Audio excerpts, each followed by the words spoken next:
We're not live yet. Here we am. We're live. Hey Dan, you don't even have a little logo with your joining of us. Oh, Dan. He's just got a big void. Dan is the black hole. Yeah, that's all right. Though. Go ahead. That's okay. Hey, whatever. Scott, it's funny. Scott, tell us who Dan is. Okay, Dan is the writer of the Black Cricket. I almost said Heaven's Rejects. The Black Cricket. Sorry, that absorbed my brain for a long time. Purge it. Dan Johnson lives in. You're North Carolina, right? North Carolina, yeah. And has written for some stuff for Antarctic Press in Jungle Stories and Planet Stories. What are the two books you've written in? Well, let's see. I've done stories for Planet Comics and a feature for a buddy of mine in Exciting Comics. Oh, okay. We did the Penguina special that came out last year, and I just found out that we're going to be in the second special, which will be out in October. Cool. Very cool. And we're actually working on a feature for Jungle Comics right now.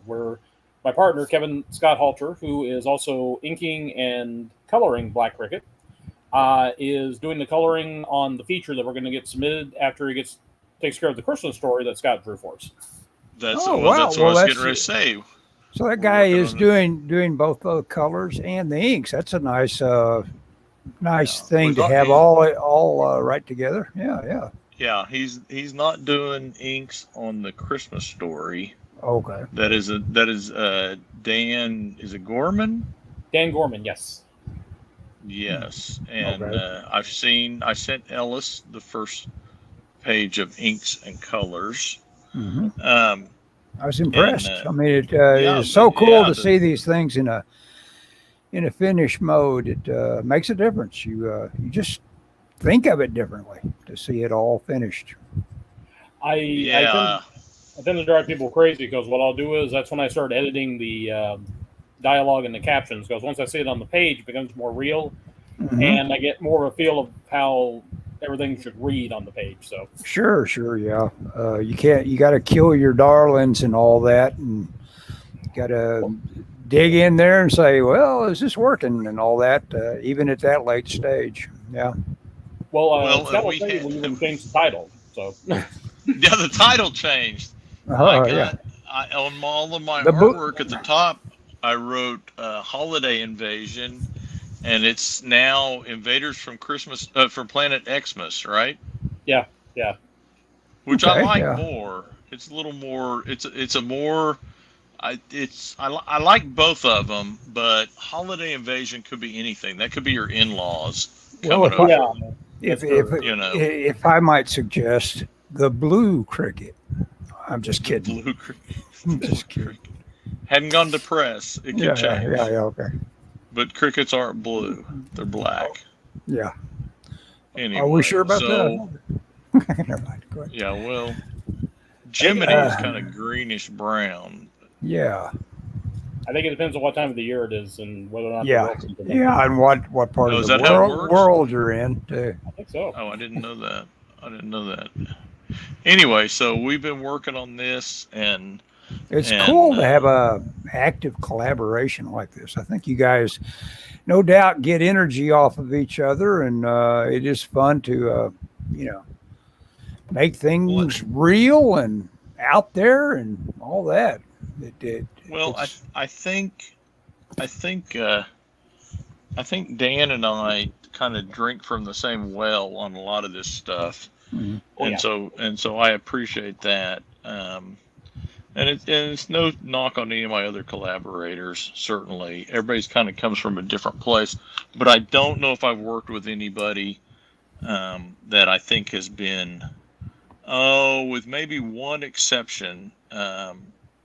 I think I may have showed you this, Dan. I did a superhero book or a superhero story that never got published for a guy that took place in New Orleans. And I think he was into superheroes, but I think for the most part, a lot of my collaborators are like Yeah, they're writers, but I don't think they're that interested in. They're into comics. Don't get me wrong. I'm not saying that or anything bad about it or anything like that. I'm just saying I don't think they're into superheroes. That's kind of my thing. I mean, before you got on, I was telling Ellis about my X-Men shirt. So I mean, it's that's what to me that's what the comic books is are all about. Yeah. And it's not that I don't appreciate other comic books and that sort of thing, but I think that's the ideal medium for superheroes, in my opinion, as much as the Marvel movies is comics. I think it's just the medium that they make most sense in. That superheroes sure. And I think comic books are best exploited when they're telling superhero stories. And again, it's not that it invalidates anything else or whatever. I mean, that's just my taste. If you want film noir, you should pick up an actual Raymond Chandler book, or just read that. Yeah, sure. Well, and it's not to say that the movies hadn't done a good job, but to me,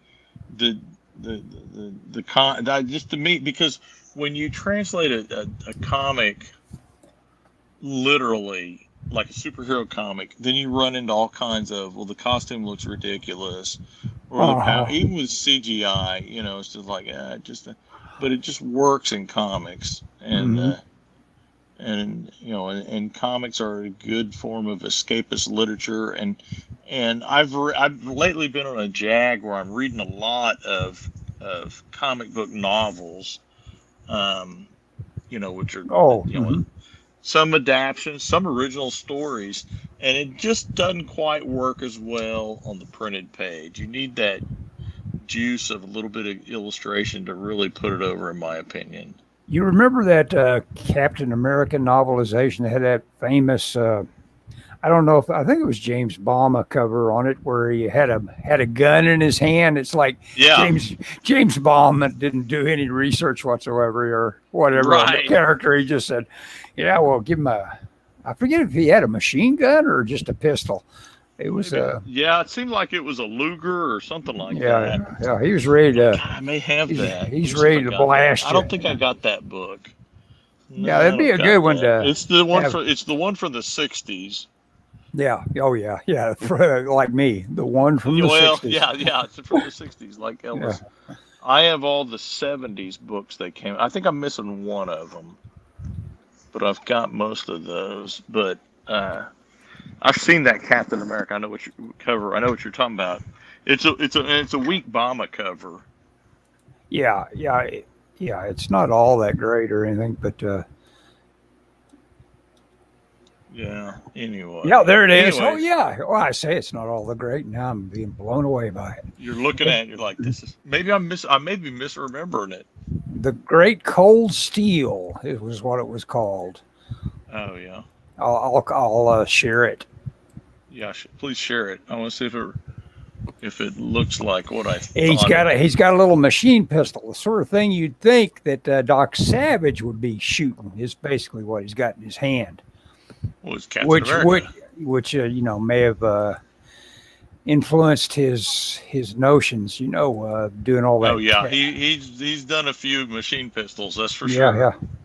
Let's see. Of course, there's this one guy, and I can almost think about the demarcation point. There was another artist that was doing the early Doc Savages that is totally different, but back then they all looked the same to me. You're talking about the paperbacks, right? Not the cover, paper, not the pulps. The paper. Yeah, Obama didn't do all of them. Did you share the cover? I don't see it. I have to do something. Yeah, I have to look into something I rarely do, basically. Is what it amounts to. Yeah, it's okay. Okay, here we go. Let's see. It'll tell me. Here we go. No. So so this Christmas story that Dan and I did is I don't know. I guess it's potentially going to be submitted to Antarctic Press. Cool. Yes. So we'll see what happens there. So tell me about Antarctic Press. How long have you been going with them, Dan? Gosh, I actually, believe it or not, my first print work outside of magazine articles and doing comic strips for Dennis the Menace was a manga for Antarctic Press back in 2006 called Herc and Thor. And after that, I was working with them on a couple of ideas, but they never got off the ground. It was kind of a combination of projects were falling through, and my mom's health took a turn for the worse, and I was her primary caregiver for the last 3 or 4 years of her life. Oh, yes, I understand that sort of thing. Yeah. But right now, I've been back with Antarctic Press for about a year or so now. The first thing we had published was a story in Planet Comics last year around this time. Then the Gwen special came out in November. And then Exciting Comics, the issue I did, came out in January. And right now we're on track to do the Christmas special, which I think I'm 99.99999% sure we're going to make it, because I don't know if Ben's been getting a lot of submissions or not. At least stories. Yeah, it's due August 1st, so... Actually, Ben extended the deadline. It's August 6th now. Oh, okay. Oh, that may help us. Oh, hey, can you see the Captain America? I can, yes. Yes, okay, I can see it. I love that gun. That gun's awesome. Yeah. Actually, that cover's a lot cooler than I remember. Yeah. James Bond is going to blow you away on some level. Yeah. He's got I can almost see his underpainting in it. It's really cool. Yeah. So anyway, okay, we shared that. But I'm pretty sure we're going to be in the Christmas special, though. That would be cool. I just had a 2-pager that I submitted just a couple of days ago that another friend of mine, Andy McPhee, did the artwork for. Cool. Well, that's really neat that you have such an ongoing, and that's the way to be. Otherwise, don't make it up as you go along. It's like get some relationships going to where something's got a home if you go to the trouble of doing it. Oh yeah. So well, it's like I told Scott, this was the dream since I was 7 years old, and I'm like, I want to do whatever I can to make as many comic books as I can. So. Yeah, I'm with you. I mean, that's and I think Dan, and again, that's a nerd. I think Dan and I are on the same page on that deal with regard to it's the work that we're interested in. Exactly. Not so many people are concerned about other things. Is it gonna what is it? I just want to draw stuff that I would want to read. Yeah. That's me. It's like I said before, Black Cricket is sort of my love letter to Stan Lee and Steve Ditko's Spider-Man stories. Yeah. So. And plus two, Dan Gorman and I were actually talking about doing a Tomorrow Girl story where I've got an idea for a potential spin-off series, which, as I was telling Dan, it's got a little bit of an X-Men flair to it. I figured since nobody's really doing X-Men these days, we might as well give our a try. So, and I've already told him I have story ideas, but one thing I want to do is I want to do a prom/gala that only lasts for like half a page before the villains break in and start breaking stuff up and a fight breaks out. So I just wanted to have like only one page of a prom/gala. Yeah, that's the big thing, Ellis, in the X-Men now is they're doing proms. Proms. Okay. Yeah. Okay is right. I am baffled. Okay. Yeah. Oh, I haven't been exposed to it. I'll have to check it out. You got to send them the you got to send them the picture of Professor X from the first one. Ellis, Professor X looks like an electric pimp. That's the only way you can really describe it. Okay. I don't think I've seen it. I refuse to acknowledge any of that. Oh, I checked out the first book of the Hickman run. the library had it. And I checked it out, and I was like, this isn't for me. Well, did you hear about the disaster they had in San Diego? What did they do? What happened? They were trying to do a live action Hellfire gala, and basically it was like you had strobe lights, you had balloons and cutouts of the X-Men, and they were charging like $80 a ticket per person. Oh boy! Oh geez. My thing was, I'm like, for that you should have bought me breakfast afterwards. After that, you should have bought me breakfast. Yeah, no kidding. It was $80. I'm like, wow. I saw pictures of some people that went to something they were talking about, the Hellfire Gala, and I thought it was just a photo op. Well, Disney didn't hire any actors to play X-Men. They were hoping that cosplayers would come as X-Men characters, and that was going to be a big selling point. So I'm like, it's not only cheap, but also you're trying to get free labor too. It's like, dude, seriously. Yeah, that's funny because that's. So was that the disaster of it? That it just was like nobody said, or they just had a room full of pissed off people, or what? Yeah, it's just for $80. It looks so cheap. I mean, it looked like a junior high school dance with cardboard cutouts. And I'm like, have you been watching a lot of videos of the con or anything like that? I have. I've been listening to a lot of the reports from the floor, and I'm very happy to hear that a lot of the comic book creators that were there, they apparently were getting a lot more business and a lot more attention this year, which I think is awesome. Oh, that is cool. Yeah, I mean, basically, you narrowed it a bit by the strikes and all that. It's like, okay, what is here? They were forced. Yeah, well, okay. They were forced I'll buy some comics if I must. Okay, comic books. Yeah. Okay, whatever. We're here. Let's look at I don't know about this comic book thing. Yeah. Oh my gosh, Ma, you'll never guess. Those movies you watch, they're based on comic books. Can you believe what? They still make those? There's a guy over there who actually wrote some of them. He's over there. Check him out. He's a live person. I always, some of these comic tables were someone that to me is just an absolute legend. It's just being walked by and ignored by just thousands of people. And it's like, okay, well, that's life. That's what it is. It is what it is. Yeah, I remember reading somebody's account of Jack Kirby. He was at a show in the 80s. And people were just walking by Kirby to get whoever was the big name that Marvel or DC had brought in that year. Whoever was hot, yeah. And I'm just like, it's the king. How can you walk by the king, for Pete's sakes? I mean, come on. Yeah.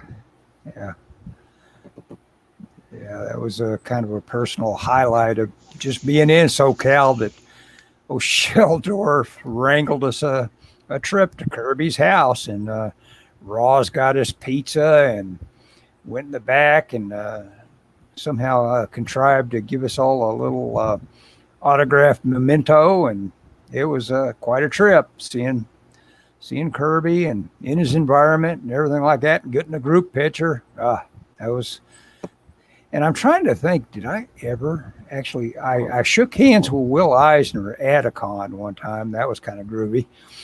And those cons are good for that. You enable nerdy guys to say, "Hey, this is cool to me." Right. Well, I was gonna say the first comic book con I ever went to, or one of the first ones. The guest of honors were Archie Goodwin and Al Williamson. Oh, cool. And I remember being able to stand there and talk to them for like 5 or 10 minutes, and there was like no crowd around them. Yeah, I had a pretty groovy story where just me and Archie Goodwin are at a Tulsa con, and God, what year would that be? It'd probably be about 1982 or something like that. And we were at Tulsa con up in the cool hospitality suite on the penthouse, and I was just, I was about the only guy in the room to talk to. So we were talking about Sergio Leone movies and all that. It was a fun little trip. I really liked pretty Archie cool, Goodwin. man. I really liked Archie Goodwin. He was easy to talk to, and of course, I didn't know I wasn't all that smart at the time, but I didn't understand that he had chosen the moniker Archie Goodwin and all that for a reason, and all of that it was, a very famous character from detective fiction. And Oh, I never thought. So that's not his real name? no, I don't think so. I'm not pretty sure of it. Golly, I didn't know that. Yeah. Well, it's like who's supposed to know? I mean, why should I know it?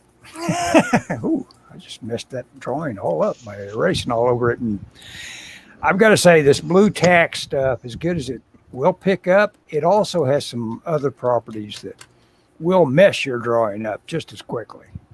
It will pick up and spread ink in a unique way. In a unique way. Yeah. That is not what you want. You know what movie lately? I don't know why this has been bugging me, but I all of a sudden want to see Inherent Vice again with Joaquin Phoenix. I wonder what triggered that. All of a sudden, it seems like funny. It's the only movie I want to see lately.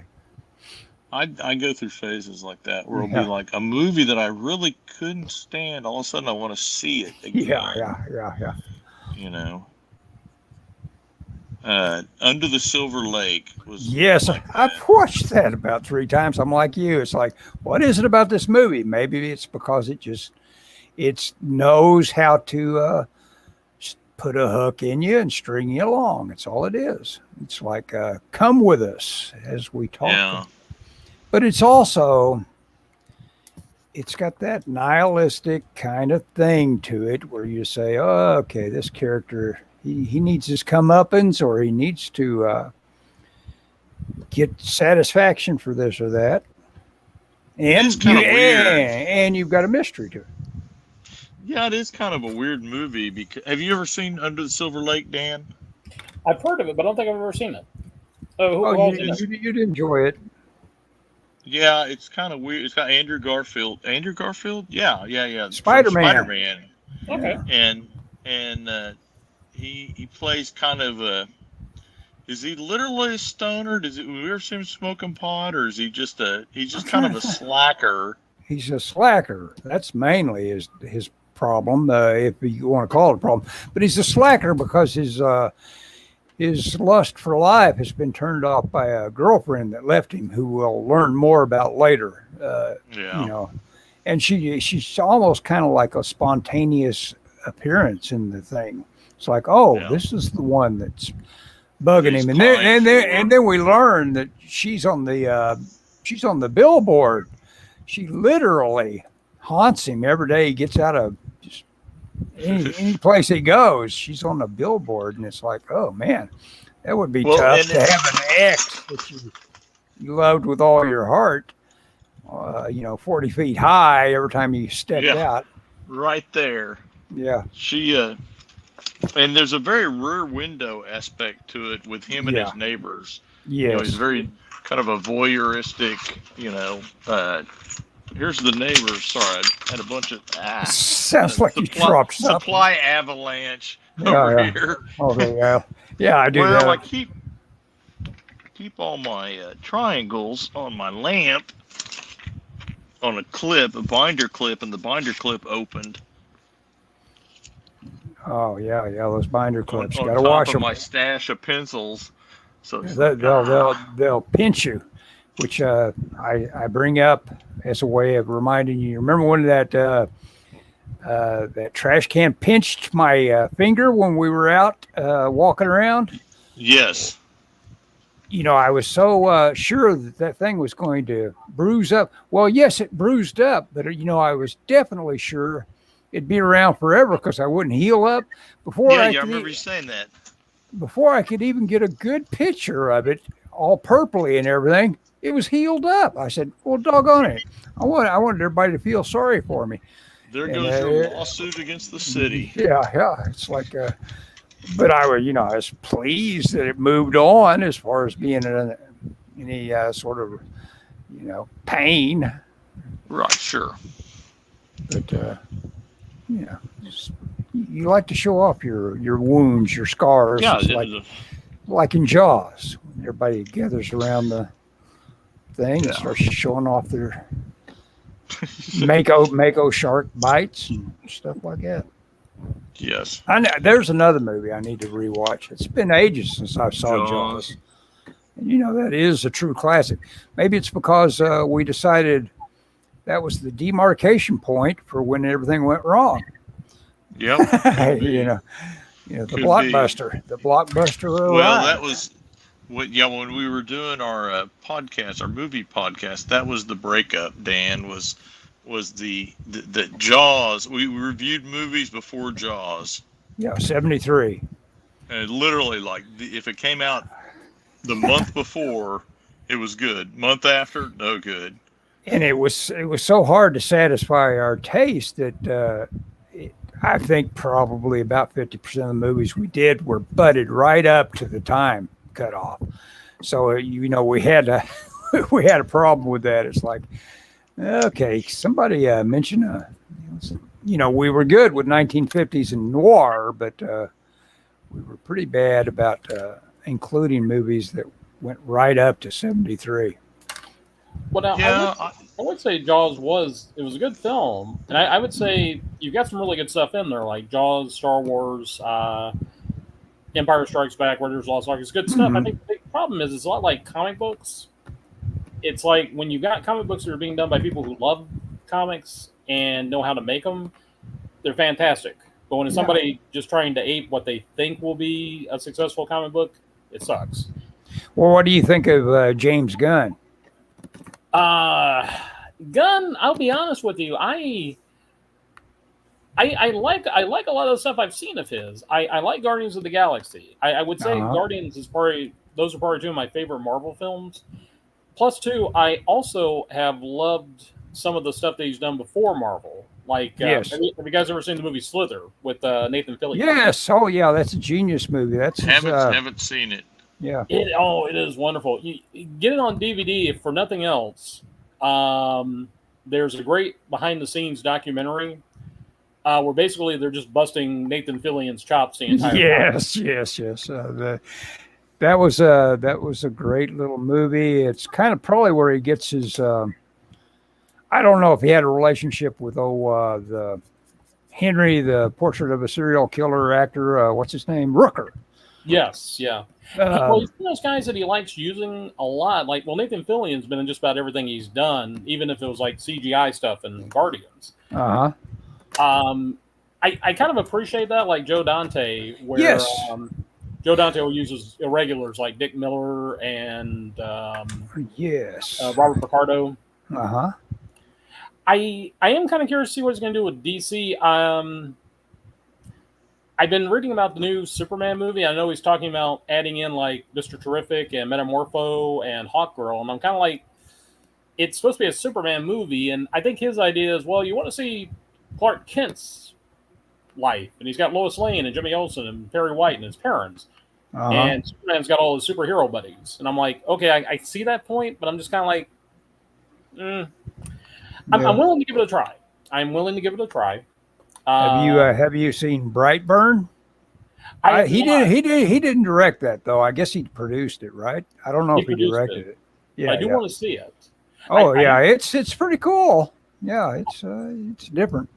I've seen the clip at the end where they're talking about all these events going around the world, and it's basically setting up like an evil Justice League. Like it talks about a water-breathing man that sinks an ocean liner and everything. And I'm just like, he's setting up like he's basically setting up like the Earth 3 crime syndicate. Mm-hmm. Yeah. And I think he does know how to do serious stuff. I will be honest with you. I've not seen The Flash. I'm on the fence about it. I'm kind of like, I haven't seen it. I don't see any of these movies really. I haven't seen it. I got Max. It'll come on Max eventually. Yeah. My thing is, I'm just like, Ezra Miller is just, I can't support this guy. He is such. Yeah.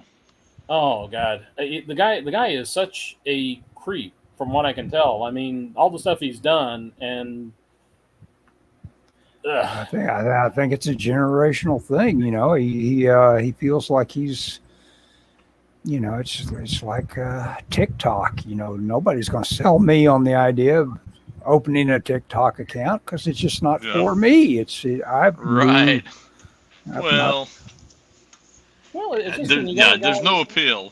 Yeah, I mean, even if someone convinced me the only way to be promoted, it would take me so much mental, something would have to happen for me to think I belonged on TikTok. Well, I was gonna say with Miller, it's the whole thing like that video of him choking out the fan and getting busted for breaking into the apartment of those people, and then basically vanishing for like 3 months when the cops were looking for him. It's like it's kind of like Roman Polanski. It's like Downey Jr. had a kind of a weird period where he was a druggie and. But he paid for it. He did. You'd come home and there he is on your couch. It's like, hey, don't do that. You're worse than John Belushi. Yeah, you don't want to. Nobody wants a drugged up actor showing up on their couch. Yeah, for sure. Nobody wants an Andy Dick in their life. So yeah, exactly. I don't think Andy Dick wants Andy Dick in his life, but that's just me. Yeah, he was a great guest for old Norm Macdonald. I don't know if you've ever seen those clips, but he was a perfect foil for Norm Macdonald. I remember him doing the Ben Stiller show when Fox ran it for like 6 episodes in the 90s, and it was a brilliant sketch comedy show, and it should have lasted longer, but I remember it was him. Let's see, Janine Garofalo was on there too. Back before she really got annoying. I remember one of the best sketches they ever did was, and I when we're doing testing for the company I work for, I always mention when we do a history thing. It's time traveling adventures of a B+ history student or B- history student. It's a kid with a B- average in history going through time and changing things. And it's yeah, you put him in charge. Yeah. Well, it's got her at Valley Forge, and it's like, what can you tell us about the British advancements? And it's like, well, I know you didn't have enough shoes. Okay, we know about the shoes. You told us about the shoes, and I know I got wooden teeth. What can you tell us about the British? And then it's D-Day, and it's like, my gosh, woman, if you can't tell us more information, it's going to be worse than when Washington tried to cross the Delaware with all those shoes in his boat. It's going to be a disaster. Well, shoes. No. I forget what I was going to say. Well, I was going to say I'll definitely put the Andrew Garfield movie on my list. I've been busy. I was bad. I bought the My Hero Academia on Vudu. They had all the seasons for $5 a piece. Mm-hmm. Oh gosh. Yeah, that's pretty good. I had to do that, and before that, I bought a bundle. They had all the George Reeves Supermans for $15 for all 6 seasons. Oh wow, I'd like to have that. Yeah. What was I watching? I was watching some guy's channel where he digs into clips showing bloopers and stuff from the old show, just mistakes and stuff like that, and showing kind of rare stuff that I don't imagine you see a lot of, where they substituted Reeves for stuntmen every now and then, and of course it was always a bad match. Idea. Yeah. And they have one, I guess it's pretty famous, where they have a shot where a gangster throws his gun at Superman when he hits empty on it, and he ducks. And I guess that one's kind of famous, that Superman would duck instead of having to bounce off of him. Actually, what had happened was that Superman was super intelligent, and he realized that while the gun was being thrown at him, that if he stood there, it would bounce off of him and hit the criminal in the head and give him a concussion. So he was actually saving the criminal's life. So there you go. Good. Yeah, it is pretty funny to watch. Comic shop guy there. because obviously these things are directly related to the old Republic serials and stuff, just in terms of look and everything like that. And so it's funny when they'll use something like the old wind up and hit thing from Superman on just an ordinary criminal. You know, I mean, just like rear back as far as he can and give him a good one right in the chops. It's like, geez, he's gonna kill him. Yeah. Oh gosh, they're fun. I think part of it too is watching these shows is kind of getting me in the frame of mind to keep doing Black Cricket and some other superhero stuff too. So, like I said, I know they're not as polished and as comic booky as the newer stuff, but at the heart of it, there's just so much heart in all those episodes, and that's why. Yeah. And Scott will tell you, I can get a little corny sometimes and a little old-fashioned with my storytelling, but I just figure heroes ought to be real heroes. Sure. Yeah. Oh, absolutely. I mean, there's room for an anti-hero here and there, but I mean, there has to be. You got to have some kind of contrast. Yeah. I'm a firm believer that you can actually have people that want to go out there and do the right thing just because it is the right thing to do. Yeah, that was the definition. As a matter of fact, I've got in this big book of pulps. Can you see that, Scott? The big book of pulps. Nice. And I've got a little page. Oh, I've got that same book. I was going to read you guys just one little quick thing from Raymond Chandler, doing a little bit of description. Oh, I've got my glasses on. What am I thinking?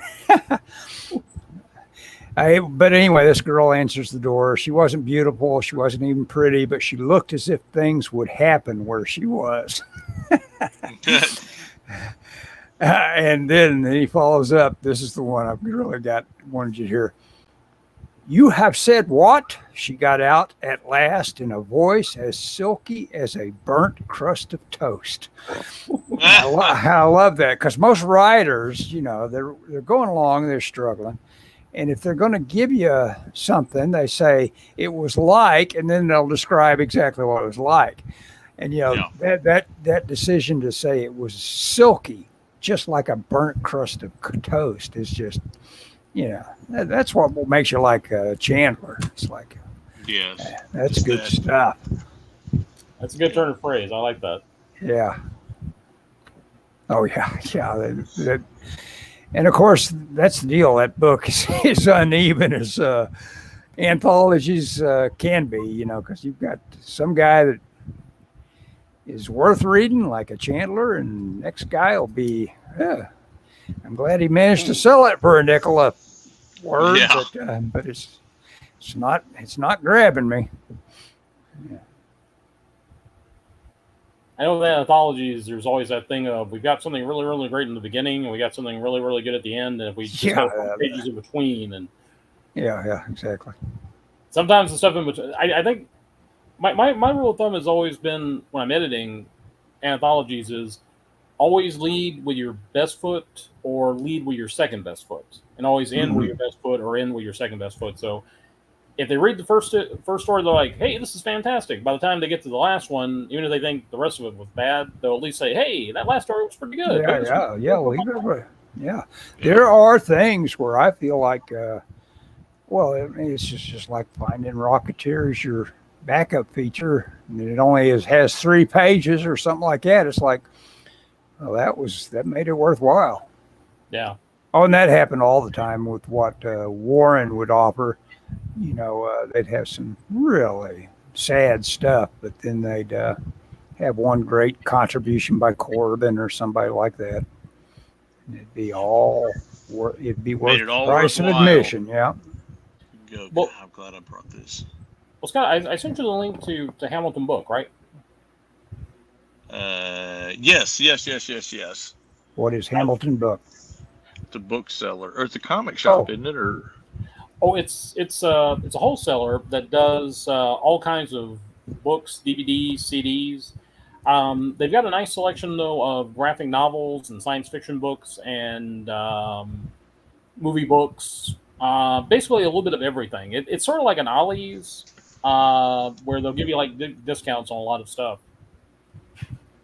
But I was going to say, I used to. Oh, go ahead. I'm sorry. I was going to say I used to order. I can't remember even where the place was, but back in the 90s, me and a coworker would order art books from some place kind of like that, and they had a little bit of everything, but they had a lot of art books, and we would order just to save on shipping. Yeah. Well, that's the good thing about this thing too. It's like $4 flat shipping for everything. Oh, that's good. Well, I was going to say, one of the things they just offered this week is they've got the first volume of Creepy, the first 5 issues of Creepy. So I went and broke down and bought that, which I'm looking. Hopefully, I'll get that either tomorrow or Saturday. Well, are you talking about that big, nice hardcover that's anthologizes all of the Warren stuff? Because I've got 2 or 3 of those. I love them. I think I've got the one that's all the rights and contribution. Well, this is really great. This is the paperback edition. Okay. But I've gotten those, and I've also got the EC books that they've offered. They've had like Tales from the Crypt Volume 1 and 2, Vault of Horror 1 and 2, The First Word Science, First Word Fantasy. So, and like I said, fairly decent prices too. So I'm like, yay! Yeah, no doubt.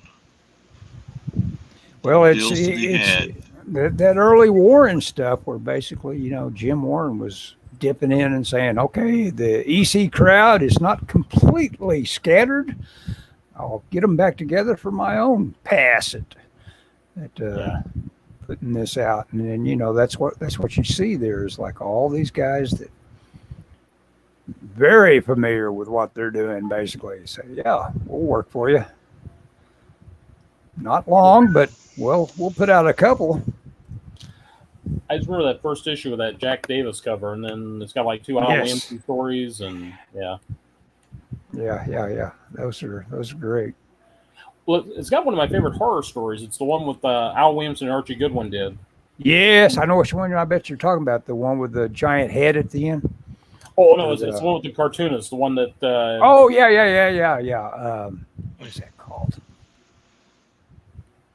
I can't remember the name of it, but I just remember that he had a ghostwriter and he was convincing him that he was drawing his scripts, and then he had a penciler. And now, is this your favorite? Because this is exactly what you're doing to all your collaborators. Yeah, you aren't doing anything. You're just the go-between. Well, I kind of liked it because I kept thinking to myself, I'm like, did they do this? Did they base this on Bob Kane or? Yeah, exactly. Exactly. Maybe. Yeah, it is fun. And what is the name of that? I had heard that they actually did base it. It wasn't Kane, but they did base it on a cartoonist who did that. He actually had a scripter, a penciler, and an inker. And I guess Cap had a very busy crew. I don't know, but he was, I think, a pretty talented cartoonist before he started. Yeah. He could be. He was apparently not a nice guy in real life, but I think he was missing both legs, wasn't he? One leg, I think. Yeah. Just one. Oh, really? Didn't know that. How did he lose his legs or leg? I think it's one of those industrial accidents where it's like we say, kids are too sheltered these days. It's one of those things where that wouldn't happen nowadays. That wouldn't happen nowadays. He was out on the train tracks or something. I'll look it up while we're all talking about it. Al Cap. How did Al Cap lose his legs? If you want to see something fun, watch him with John Lennon. That's a riot. Yeah. Him and John Lennon did not get along. Ellis. What's that? Oh yeah, my Sandman. I like the Sandman. Yeah, I got kind of goofy with my shading. Yeah, looks good. Thanks. Early life. All right. Scott, we're going to say your page is coming along nicely too. I like that. Oh, thank you. I'm back to page 8 after I finished the Christmas thing, and I was like, "This is interesting." He's got a book called. I'm sorry, I jumped right in there, but he's got such a cool. It's called "My Well Balanced Life on a Wooden Leg." So he's only got one. Hey, that's funny. Okay, I'm sorry. Yeah, you were doing now that you've completed your Christmas. Yeah, the Christmas thing. I'm getting back in the swing of Black Cricket. And I get this is 8, so I guess I have. Is this 12? Chapter 2. Yeah. I don't know what the plan is. What's the overall plan? Well, I'm working on part 3 right now, and I figure it'd be another 12 pages. Okay. We were actually, Kevin and I were talking about that. If you want to see about either submitting it with chapter 1 and 2, or if you wanted to get ahead a little bit more, like maybe like the first 6 chapters and submit it. I'm game either way. I would like Ben to see chapter 1 and 2, and just give him an idea of what it is, and see about maybe trying to get us in like a backup feature. That would be awesome. I mean, you have a better track record of submitting than I do, certainly. So I trust your instincts on whatever you want to do as far as that goes, Dan. If you want to do 1 and 2, and then of course we got the origin story too. Was that 2? There's only 2 pages, but if you want to, put together a package based on that, that'd be fine by me. If everyone else is on board. Yeah, I'm with you. Just kidding. No, thanks, Ellis. Actually, Ellis, Kevin and I were talking. We wanted to know if you'd be interested in doing a story with us. Sure. How many pages? Well, what year? What year do you want it? I'm just kidding. Well, no, Scott, I was going to mention also, we were talking about our plans today about submissions to like horror comics. Oh, well. That's actually the title at NR Press. It's horror comics. So, okay. But no, it's a different editor than Ben, and we submitted the story to him back in April, and he came back and he didn't say anything about the story. He just said, "I'm not taking submissions at this time. I only take submissions during October." Oh. And I'm like, you got a monthly book. Shouldn't you try to get the best stories you can? It was weird, but no, we're getting ready to submit some stuff. And I was going to ask if you'd be interested because I thought it might make a nice break from Black Cricket to do like a horror story, like that ghost story we were talking about. I would be anything you want me to work on, Dan. I would be interested in doing. Cool. A ghost story, huh? Yeah. Well, we just did. I just realized I haven't seen that stupid movie yet. The one where the ghost dresses in a sheet. I've never seen that. The other day. The library has it. Okay, I may have that sent to me because I still haven't talked myself into seeing it. I understand it's almost excruciatingly boring and at some point. And I wanted to see what are you talking about, mate? Now that if I know it's coming, I can take it. But if you're boring me for the sake of just boring me, what the hell? What are you thinking? Have you seen that, Dan? What's the movie? Because I was thinking it's called Ghost. It's called Ghost, yeah. It's about a guy, and I'm gonna butcher it because it's been a while since I've seen it. But it's about a guy that dies, and his ghost haunts the house that he lives in. And I think it goes through it shows his wife remarrying and other things maybe, but he is represented by the ghost is like a man in a sheet. It's not scary at all, but it's a little creepy, but it's not really. It's literally just a guy, and it's so low budget, but so, It's got a lot of thought to it. It's original, etc. Yeah. Yeah, it's like you would never think of going, well, I'm going to do this movie, and do a ghost story, and do a ghost as somebody in a sheet. It sounds fun. That part sounds fun. Okay. Nobody buy it, but I don't think it's like I said, it's been a while since I saw it, so I think it has Casey Affleck in it. Oh, okay. He's our ghost. I believe so.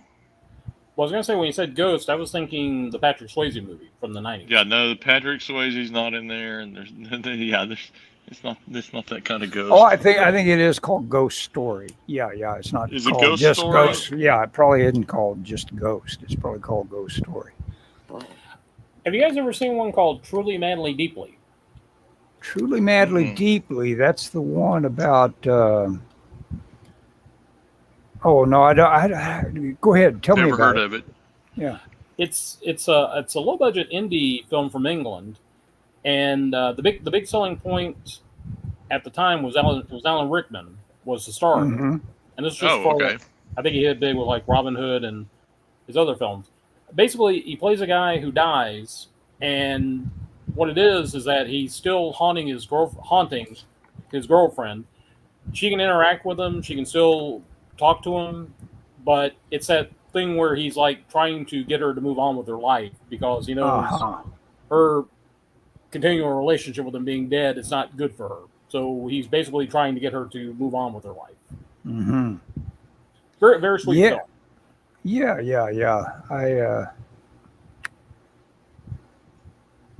Isn't that the kind of the you remember that the Spielberg movie that I guess probably is forgotten by everybody? The one about the firefighter pilots. That's it was actually based on a old Spencer Tracy movie or something like that.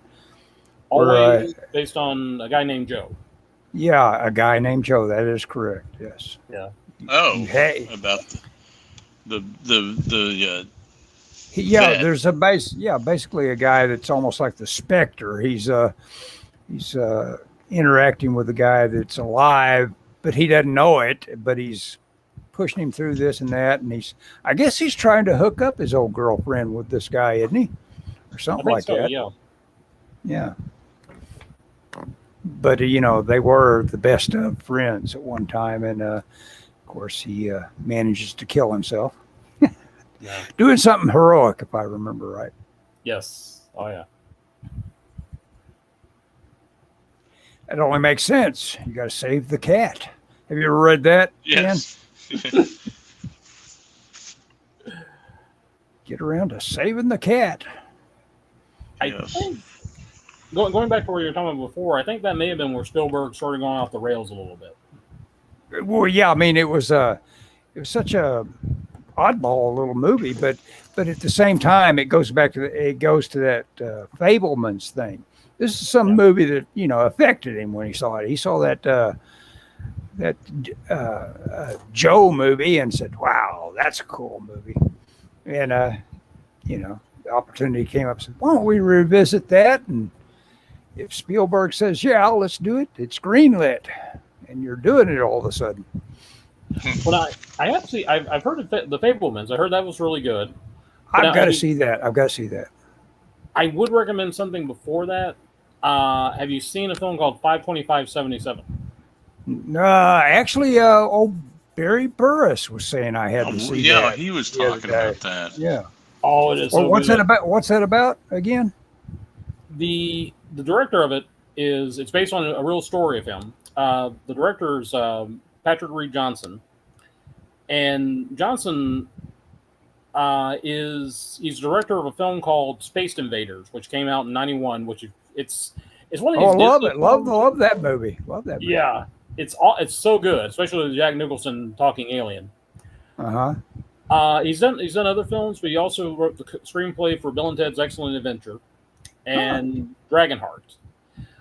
But it's based on his real life experience. Johnson, when he was 18 and a senior in high school, went out to California and through a series of circumstances became the first person outside of the studios to see Star Wars. He saw like the rough cut before all the special effects were put in and all the music. But it talks about how this film changed his life, and basically it was him. I want to make movies. Then you see Star Wars, and it's like, okay, I've got to make movies. Yeah. There are certain things that you realize, okay, this is how it's done. And seeing something like a rough cut is one of those things that make you realize, oh, well, yeah, I see that, I see the workings. Yeah. But it's funny because he's there when the day the film comes out, and it's not playing anywhere in his town, and he's basically trying to convince everybody, you got to come see this movie. You got to come see this movie. Mm-hmm. Yeah. And there's a scene in it.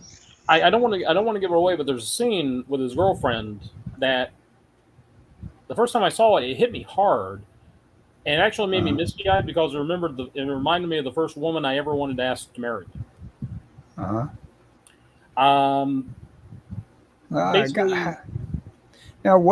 how long has this been out? Is this fairly new? Because that's the interesting thing. This thing was shot like 15 years ago. Oh, okay. And it only came out like in the last 6 or 8 months. What are the dates again? What's the title again? Oh, it's 5/25/77. 5/25. Day Star Wars came out. The day it came out, huh? Well, I saw the preview and I remember going wild and just in my mind seeing that just a couple of quick clips. That first preview they showed for Star Wars wasn't that long, but they showed that lightsaber coming out right as Obi-Wan and Darth meet. And they included that in the trailer, and I just about flipped out. I said, okay, I'm ready. From what I understand, Johnson wanted certain music. He wanted specific music for the film. And I think that was what was holding up the last leg of the production. I think they needed to raise something like $600,000 to get the rights to the music. But Gary Kurtzman, who did Star Wars, actually is one of the he actually produces before he passed away. He's actually a producer on the film, and he was the one who went to Lucas and asked him. He said, "Okay, he wants to use these shots from Star Wars. Will you let him do it?" And he's the one that swung it so Lucas would let him use actual footage from the film, from the first film. Well, I can see music stalls so much stuff and keeps stuff off the market, keeps it out of the market. So much. Fast Times at Ridgemont High out of the and heavy metal out of out of not distribution, but like early VHS releases. Mm-hmm. Yeah. Well, I mean, WKRP in Cincinnati. I mean, how much of that music got excised? Yeah. Well, that's interesting. Well, what did they do? Just have a temporary usage agreement, and then all of a sudden it's like, hey, we may need this beyond this year that we've got that temporary, and then they can't swing it again. Well, I think for heavy metal, they didn't license it for like tape or anything. Yeah. It didn't exist at the time. That's the big thing with like DVD releases is that nobody thought it's like if you watch an episode of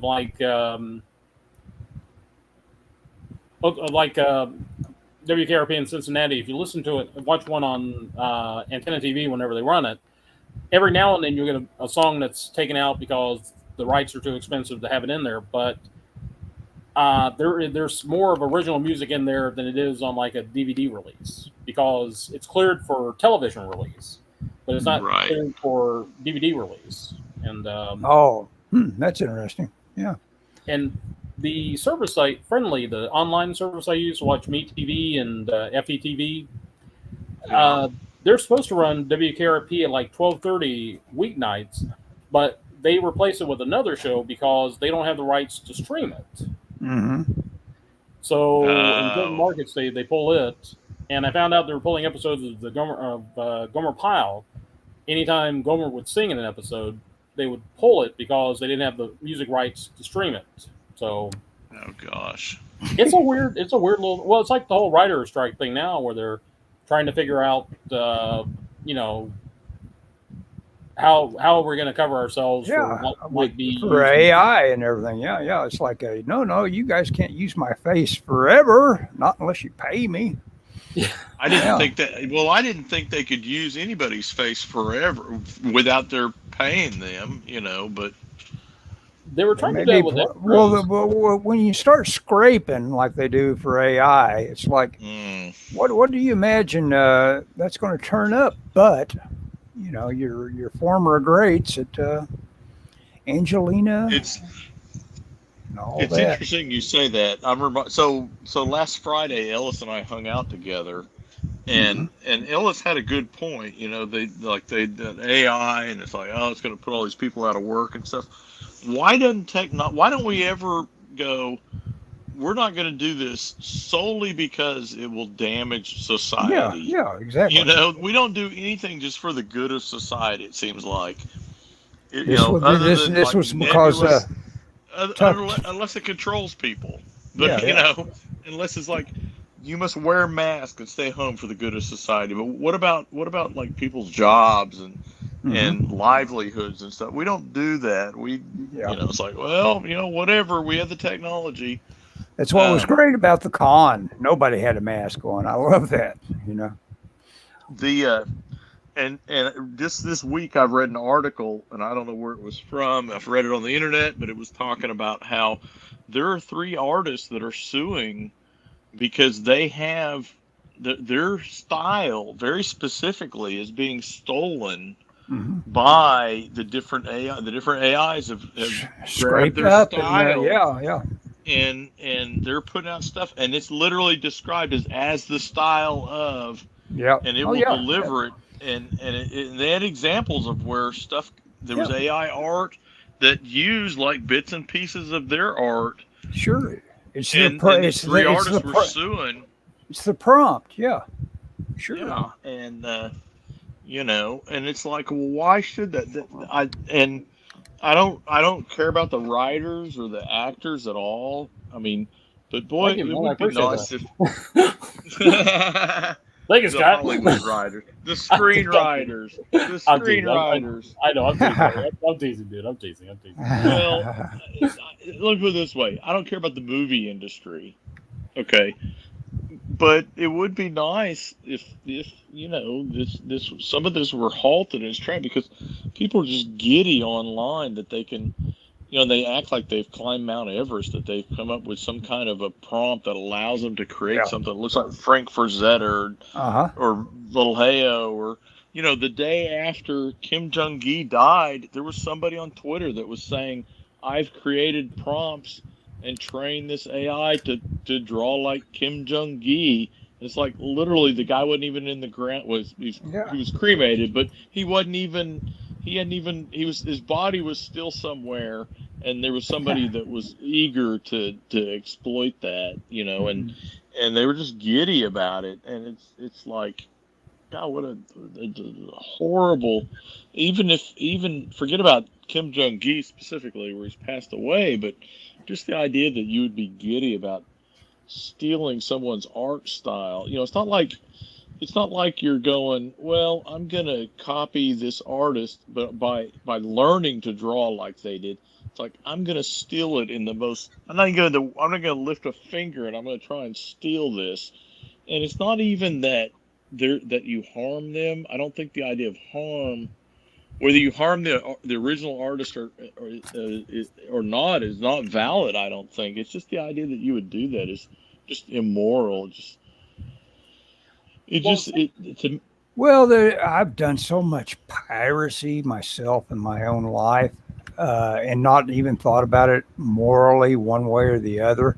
In terms of like saying, I can copy a copy of that. I'll have my own little MP3, and it's like, well, that's that is basically attacking somebody in a way. Well, I think that's a separate argument, but I actually would argue that this is worse, because you're at least when you copy a CD or whatever. First off, you're usually only doing it for yourself. You're not distributing it. You're also not taking it and then putting it out there as look what I did. I created this. Yeah. In other words, you don't copy Donna Summer album and then say, this is Ellis Goodson's album. You're not portraying this. You're not stealing something. I mean, you could argue you're stealing a copy, and they are out royalties, whatever that is, the 75 cents an album or whatever. But I would argue that this is actually a worse moral thing, because you're stealing artists' livelihood. You're stealing their art, but you're putting it out as your own. You know? Yeah. It's Talk about this. This is from the library. Look, Yeah. who needs to steal anything? I got this from the library. Season 1 of Wonder Woman. And so I'm watching that, and I've got season 1 of Yellowstone. I get to see what all that's about. I don't need to copy this stuff. I can get it from the library. There you go. Well, I did want to say it's what you're talking about. It's sort of like somebody who like cheats on a test and says, "Hey, look at me! I made an A+. And I did it all by myself by cheating off somebody else." Right. I cheated on somebody else. I copied from somebody else. There's that moment in Clueless where that cute girl Silverstone or whatever her name is. Lisa Silverstone. Yeah. Yeah, where she tells her daddy, her lawyer daddy, the conniving way she managed to do something good academically, and it was really a clever thing, and he's all for it. And it's like, okay, I can see how you did that. That's a good move. Dan Hedaya from Blood Simple, if you ever saw that movie. Oh yeah. Yeah. Well, the thing about it is, I think with the whole AI thing, I think eventually it's going to get to a point where it's like, hey, this guy draws just like Frazetta, and that guy draws just like Frazetta, and that guy draws just like Frazetta. Yeah. I think it's going to get to a point where eventually everybody's going to get tired because it all looks the same. Mm-hmm. But somewhere out there's going to be somebody going, hey, check out this guy named Scott Sackett. Look how great he is. He doesn't draw. He doesn't look like everybody else. And that's the guy I want because he isn't like everybody else. Well, that is the deal. Yeah, I mean there is a sameness that is starting to happen. I do art on the computer. Mm-hmm. Part of the reason, you know. And a lot of that the stuff that people are really going for in a big way that the AI does really well is just gob the texture onto stuff and do really compelling looking stuff that you don't get unless you're a game artist. That's pure Photoshop and just layering on layers and layers of texture and knowing exactly what you're doing to get it done. And that it does amaze me that someone can get such a fully realized hyper texture piece. But that's it. That is what, unless you ask for something different, that's what the AI is going to be producing. It's like that's what people seem to want, is that much work on something. They aren't asking for Darwin Cook look, you know. They're saying, give me this or that. So it does start to all look along, yeah. Yeah. Plus, there was. What's going to say before AI? I'm sorry. Go ahead, Scott. Sorry. Oh, I was going to say, in that article I read, it talked about there was some game studio that fired its entire staff. And I bet you could, or it's going that way, yeah. Sure. Yeah. I mean, Nasser, the guy that we talk about every now and then, he's fired his freelance. He threw his Rolodex away on the freelancers he may have been thinking about using. You know, he's got his cover artist anymore. You know. Well, I was going to say, even before AI, you know, even in comics, you had things in comics, television, movies. You always had, well, like comics, you always had swipes. You had artists that would swipe poses or page layouts or styles. And TV and movies, I mean, there's always going to be somebody that's going to come up saying, hey, this is this great idea. We know it's going to work because 5 years ago it was a hit series. So we're going to just take it and revamp it. And it's...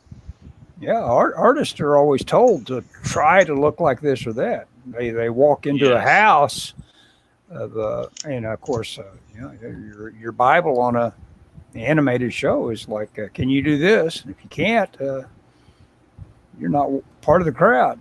You know, you got to be able to pull off looking like SpongeBob and that kind of thing. But the thing about it is, all the guys who worked in comics who made their careers off of swiping or copying other artists, these are the guys who never become anybody. They never become legends. They may find work, but they're never going to become legends. And in a lot of ways, I think a lot of the people that are using AI to try to get, you know, the attaboys and isn't that fantastic, I think eventually it's going to get to a point where people are going to stop and say, you know what, you're a one-trick pony. All you do is push a button and it all looks the same. It's like we don't evolve. Mm-hmm. Yeah. We're talking about Al Williamson. Look at Williamson's work in the 50s and then the stuff he did in the 60s and 70s. Yeah. I mean, that's an artist that evolved over time. Will Eisner, the stuff he did in the 40s and the stuff he did in the 80s, is light years ahead, and that's the machine is never going to get that difference. It's never going to change it. Yeah. Only the human mind, the human talent can do that. Yep. Hey guys, we're at 1 hour 9 minutes. Did we get everything discussed we wanted to discuss? You guys want to bring something else? I wanted to talk about 17th century Belgium, like I didn't get a chance to last time, but I can wait till later. So, what were you going to talk about? What are you going to talk about? Oh, 17th century Belgium politics. Just don't get me started. Oh, okay. Yeah, let me get a close look. Yeah, we try to avoid Belgium in that era. And politics, historic politics. Yeah. Scott, if I can just get a good look at Black Cricket before we sign off. That is looking awesome, man. That's looking good. Yeah, look at that. Scott gets on this show and gets half his work done. It's good for him that way anyway. It is good. If I'm on, sometimes I look at it later and go, God, what? Yeah, I wouldn't. But I've been trying to shift gears and get stuff done. I mean, I want to get the book out. I want to get, I'm eager to find out about our Christmas special, if that's going to find a home, or if it's going to get accepted. I'm eager to find out. I would love to do a backup. I would love for Black Cricket to be a backup, and or an ongoing, but an ongoing book of some sort would be really, really cool. That would be cool. And I think the 8 pages I think that 8-page thing was very helpful for me. It got me motivated. But it also was a lot of fun, and so I'm ready. Whatever you can get cooked up for us, Dan. Bring it on. Kevin and I were talking. He forgot to put the sign, or Dan forgot to put the signs when he did the artwork. So I don't know if I told you about the name we came up with for your Chinese restaurant. Hong Kong. What was it? King Hong Kong. King Hong Kong Chinese. Yeah, King Hong Kong Chinese. Yes. Yeah, we're talking about putting a joke in there, Dun and Dun books for, Ben and Joe Dunn. Yeah, for the brothers. Ben and his brother.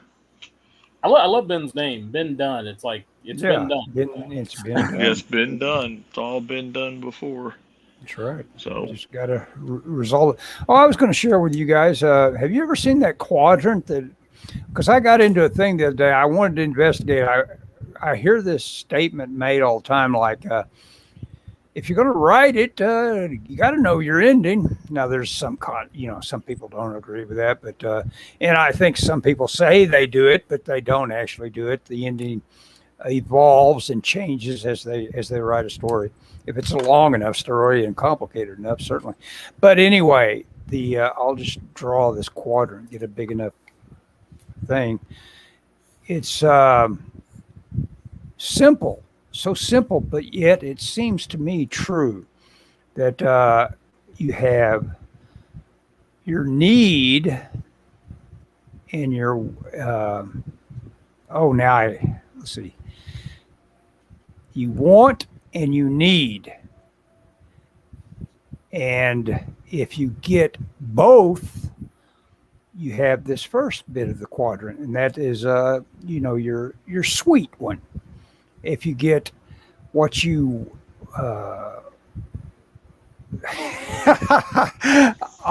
and next week I'll explain this in better detail. I'm bailing. It's like I'm not feeling articulate right at the moment, and I've been drawing all hour, and so I'm just going to wait till later to explain this to you. Okay, that works. Okay. Okay. We're ready to say bye. Thanks, Dan. It was good to hear you. Thanks, Dan. Thank you for having me on, guys. I appreciate it. I do want to say I'm pretty sure we're going to be in the Christmas special. I'm willing to bet money on it. Yeah. Cool. Oh, yeah. doing the work is the hard part for something like that, I think. You know, when I press the button this time in broadcast, we're actually still connected into our own little chat, so we can say anything else we want to. So I'm about to press. Yes. Bye bye, everyone. Broadcast. Bye bye. Thanks, everybody.